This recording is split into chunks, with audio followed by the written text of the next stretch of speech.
দালালি পছন্দ করবো? এই আপোষ না সংগ্রাম, দালালি না রাজপথ।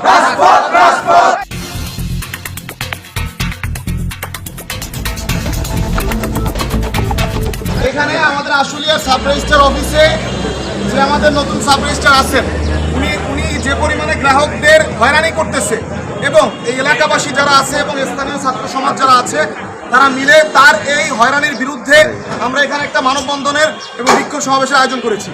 আমাদের 1 জুলাই অভ্যুত্থানে আমরা একটা জিনিস স্পষ্ট করে বলে দিয়েছি, আমরা কোনো ধরনের দালালি বা লেজুর ভিত্তিক কিছু পছন্দ করি না। সেই বিরুদ্ধে আমরা সবাই একসাথে, আমরা কি কোনো দালালি পছন্দ করবো? এই আপোষ না সংগ্রাম, আপোষ না সংগ্রাম, দালালি না রাজপথ, গোলামি না আজাদি, গোলামি না আজাদি।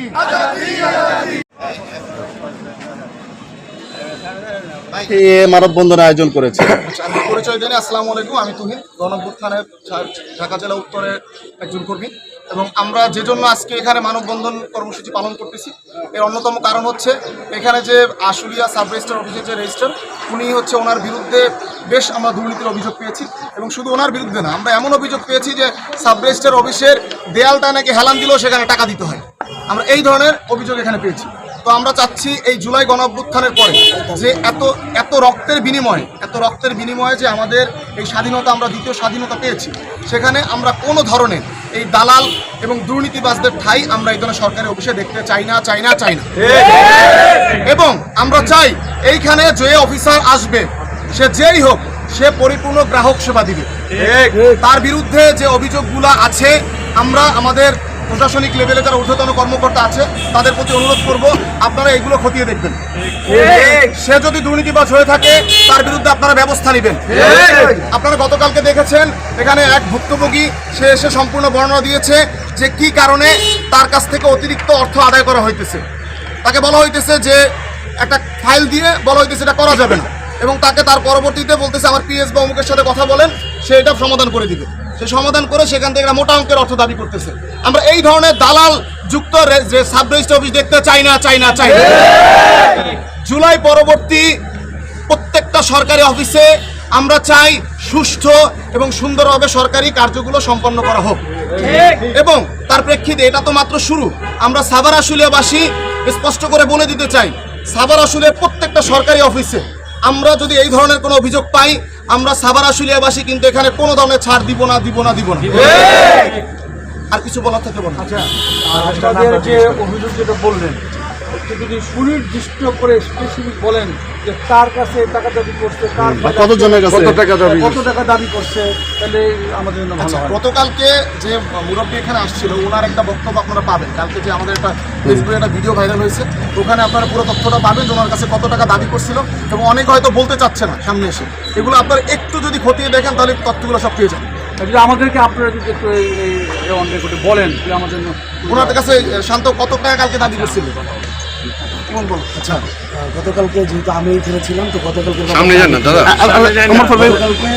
এটা যিনি আসছেন আমাদের কাছে প্রথম উনি হচ্ছে একটা কাগজ, মানে ওনার যে দলিল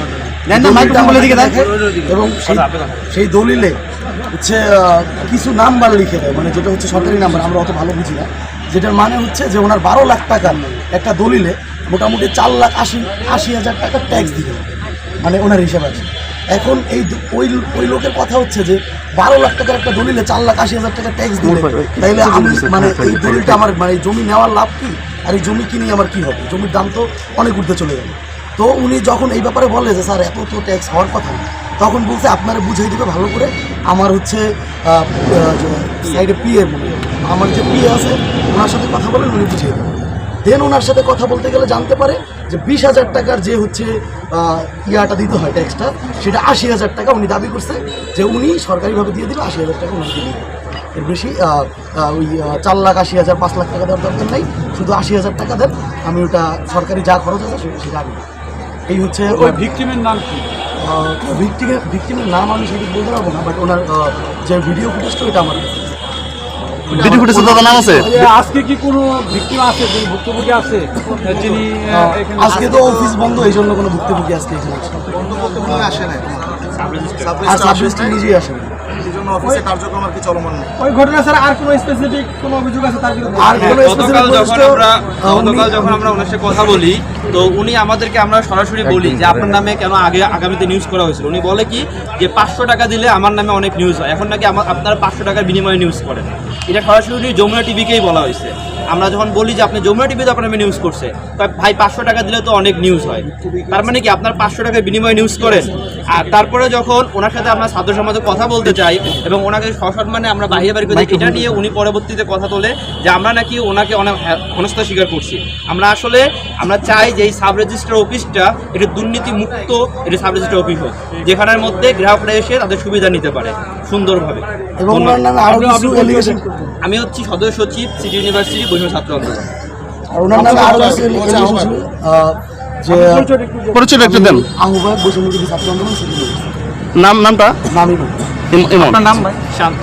শান্ত। আচ্ছা, ফেসবুকে আমরা দেখলাম যে মানে আপনাদেরকে নিয়ে এরকম মন্তব্য করছে যে 500 টাকা ছাত্র ভাড়া করে পাওয়া যায়, এরকম কোনো ঘটনা আছে কি? এটা উনি মন্তব্য করছে, উনি নিজেই মন্তব্য করছে যে আমাদেরকে এলাকাবাসী ভাড়া করে আনছে 500 টাকার বিনিময়ে। আপনি বরঞ্চ ওনাকে আপনার পদটা কি একটু আবার বলেন তো? আহ্বায়ক বৈষম্য বিরোধী ছাত্র আন্দোলন বৈষম্য বিরোধী ছাত্র আন্দোলনের তো কোনো পদ এখন বের নেই, এখন আমাদের এনসিপি আর গণতান্ত্রিক ছাত্র সংসদ।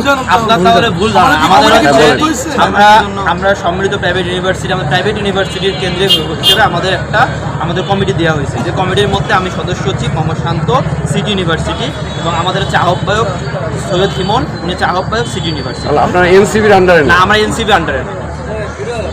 আচ্ছা, একটু যদি আমি বলি, তুমি ভাই একটু ধরেন একটু যদি আমি বলি যে ওনারা বললো যে ভাই যে প্রশ্নটা করলো এটা নিয়ে আমি একটু কথা বলি। 500 টাকার বিনিময়ে নাকি ছাত্ররা 500 টাকার বিনিময়ে নাকি ছাত্রদের পাওয়া যায়। ভাই একটু ব্যাপারটা আমরা ক্লিয়ার করি, যদি 500 টাকার বিনিময়ে ছাত্রদের নেওয়া যেত তাহলে এই যে সাইফুলের যে 1000 কোটি টাকা ছিল, ঠিক আছে, সাইফুল আমাদের তাহলে ভাড়া করে রাস্তা থেকে এমনি সরাই দিয়ে দিতে পারত। এত মানুষ বাই পেলে জীবন দিত না এবং মারা যেত না, আপনারা জানেন। আমি একটা কথা বলতে চাই যে এই দুর্নীতি অন্যায়ের বিরুদ্ধে ছাত্র সমাজ এখনো সোচ্চার আছে এবং থাকবে।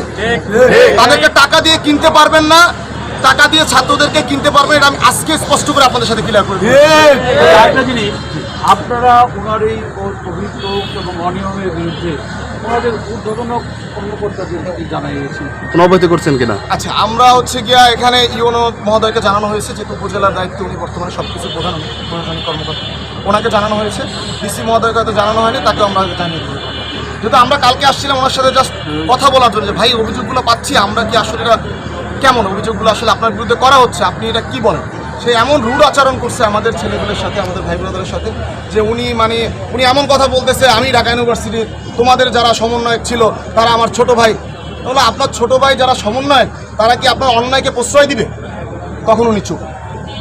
যেই হোক, অন্যায়কে আমরাও প্রশ্রয় দিব না, কেউই প্রশ্রয় দিব না।